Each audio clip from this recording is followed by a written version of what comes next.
私は今ギリシャの首都アテネにあります、ローマンアゴラという遺跡遺構のところに来ております。今日はこれからこのローマンアゴラを少し散策してみたいと思います。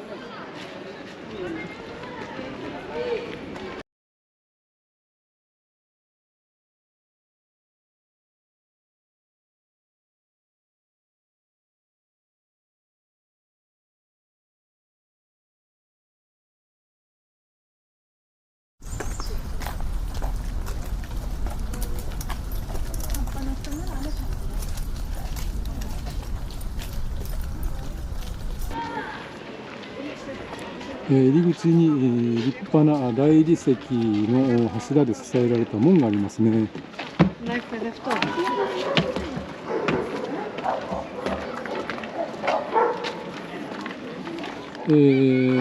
先に行ったアクロポリス、そして、アンシエント、アゴラに続いてこちらもやはり無料ですね。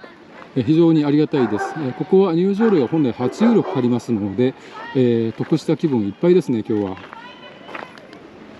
アゴラと言いますのは、前回のアンシェントアゴラでもお話ししましたが、人々が集まる場所という意味で、主にここで、この都市国家の人たちが政治や経済の話をしたり、会合をしたり、あるいはビジネスですね、商売をしたりするために集まってくるような場所だったみたいです。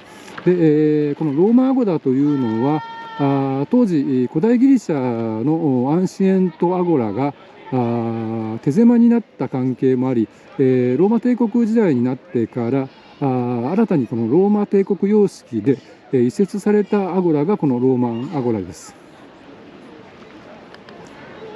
ただ、実感としては先ほどのアンシェントアゴラの方がはるかに広いようには思います。ちょっとよく分かりませんが。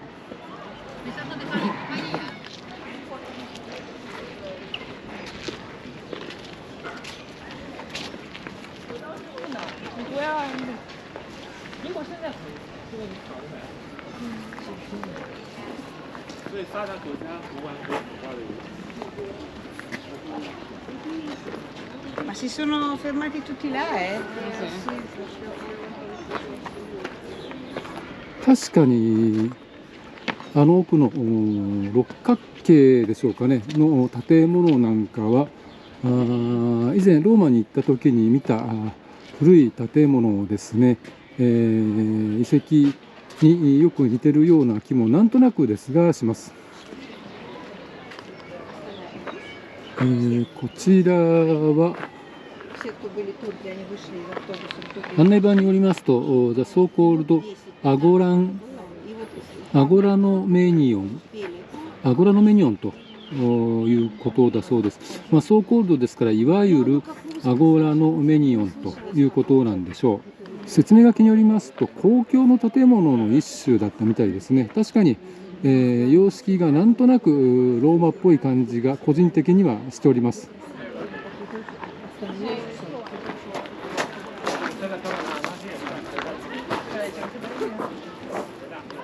説明書きによりますと、この建物は The Horologion of Andronikos of Kyrsos、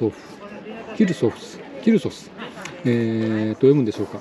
ということで、ざっと言いますと、ここで、建設工事に関する情報としての風向きや空調の状況ですね、湿度だとか温度だとかそういうのを見てた建物のようですね。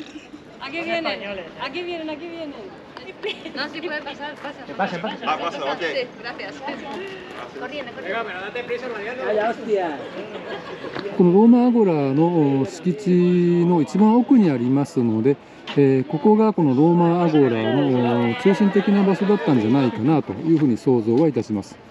外国人の方が今記念写真撮っていますね。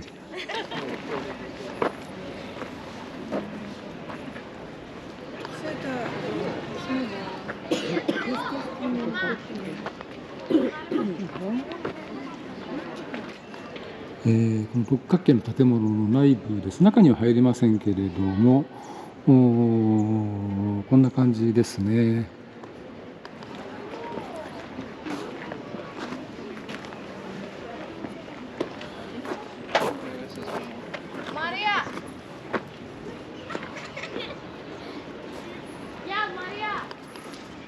大理石の柱が非常に綺麗ですね。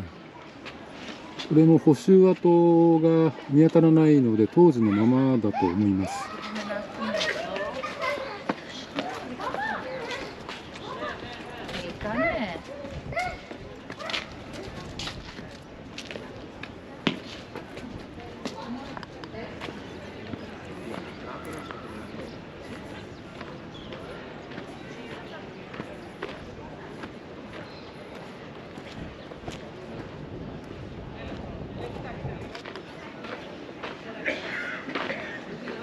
ゲートの構造物が見えてきました。広さで言いますとどうでしょう。サッカー場1面分ぐらいといったところじゃないでしょうか。さっきも言いましたけども、アンシェントアゴラに比べるとだいぶ小さいようには思います。ただここが主要部分で公開されているだけで、実際にはこの周囲にもこのローマンアゴラというのが広がっていたのかもしれません。それでは出たいと思います。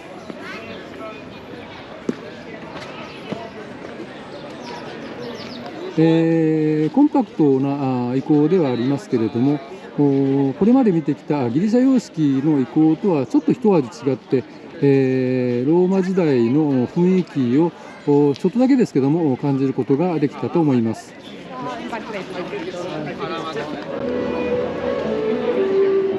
ハドリアヌスライブラリーという遺構の前に来ております。これからこのハドリアヌスライブラリーを散策してみたいと思います。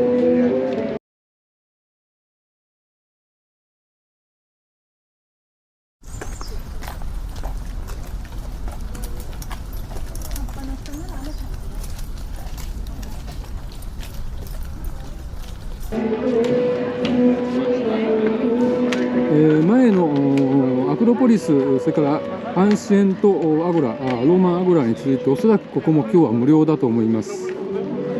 やはり無料でした。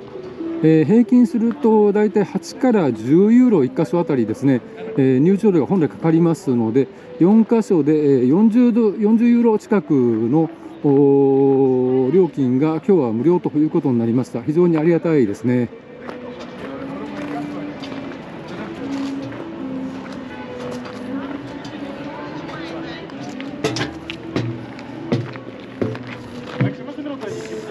ハドリアヌスというのはおそらく古代ローマ時代の皇帝か将軍だったと思います。その人のライブラリーですので、書庫、書物が保管されていたような場所なんだろうと想像します。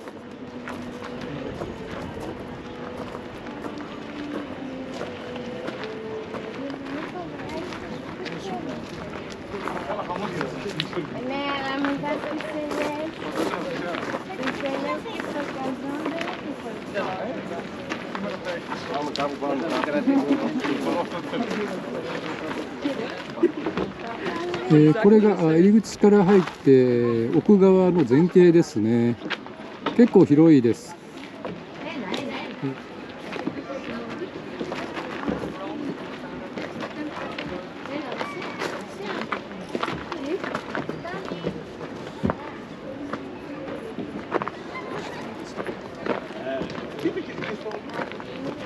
こちらの建物の案内板によりますと、テラコンチチャーチということで教会のような建物だったようですね。前景はこんな感じでした。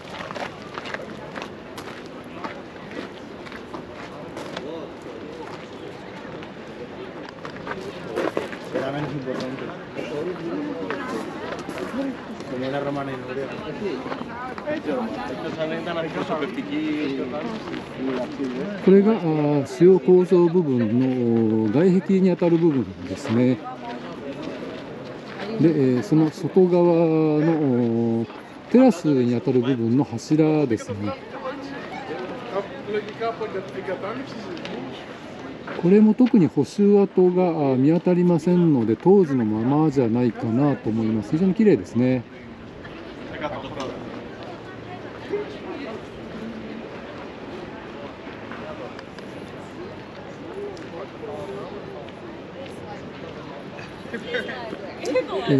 ハドリアヌスライブラリーの入り口から向かって一番奥の突き当たりまで来ました。こちらには何か遺構がありますね。ちょっと案内板を見てみましょう。説明書きによりますと、これはメインイーストルームオブザライブラリーということで、この書庫の遺構の中でも一番メインの建物で蔵書が約16,800あったというふうに書かれています。正面に見える壁の表面に凸凹があります。ニッチというふうに書いてありましたけども、くぼみですね。くぼみに本が収められていたようです。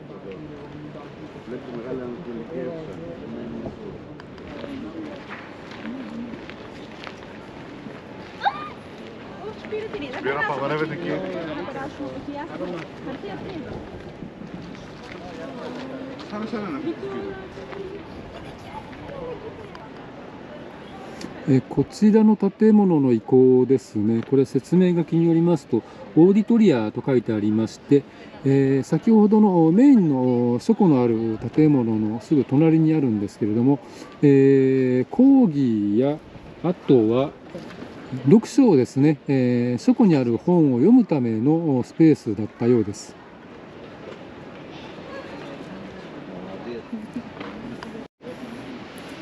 猫多いですね。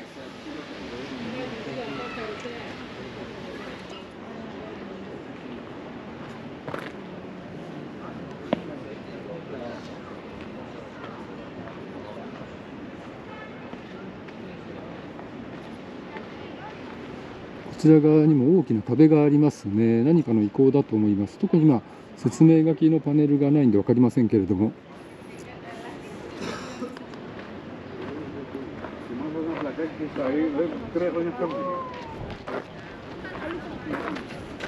Αυτό έλεγα στο ότι αυτό υπάρχει εδώ και 4.000 χρόνια και άλλοι βάζουν πλακάκι σε 5 χρόνια τα διαλύουν όλα. ここからもアクロポリスがよく見えます。本当に綺麗ですね。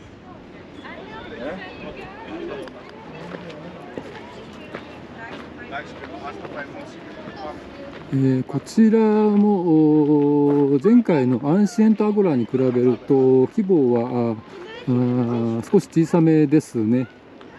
やはりここもサッカー場一面分ぐらいよりかはちょっと小さいぐらいの大きさでしょうか。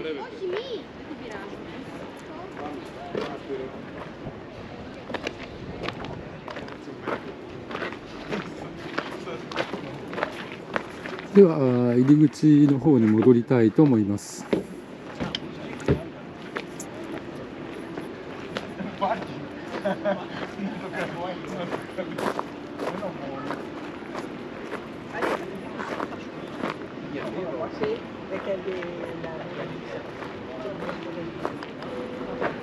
おそらくこれがこのライブラリーの一番外側の外壁だったと思いますので、さっきお話ししたサッカー場一面分よりも少し小さいぐらいのこのエリア一帯が大きな建物だったんじゃないかなということもちょっと想像できます。これはあくまでも想像なので、正確ではないかもしれませんが。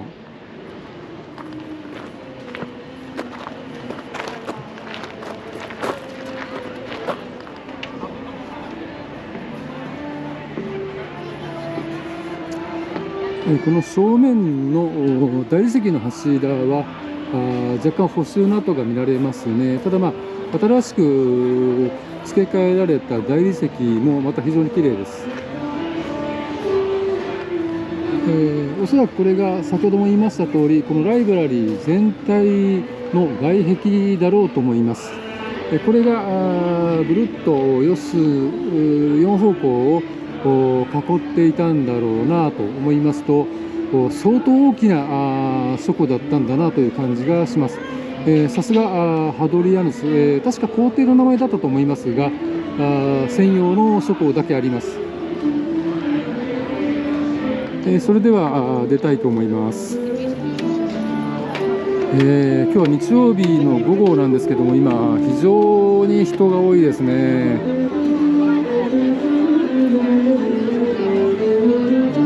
路上パフォーマンスもたくさんやってまして賑やかです。今日はギリシャの首都アテネにあります遺構の一つハドリアヌスライブラリーを見学してきました。今日の動画は以上にしたいと思います。ご視聴ありがとうございました。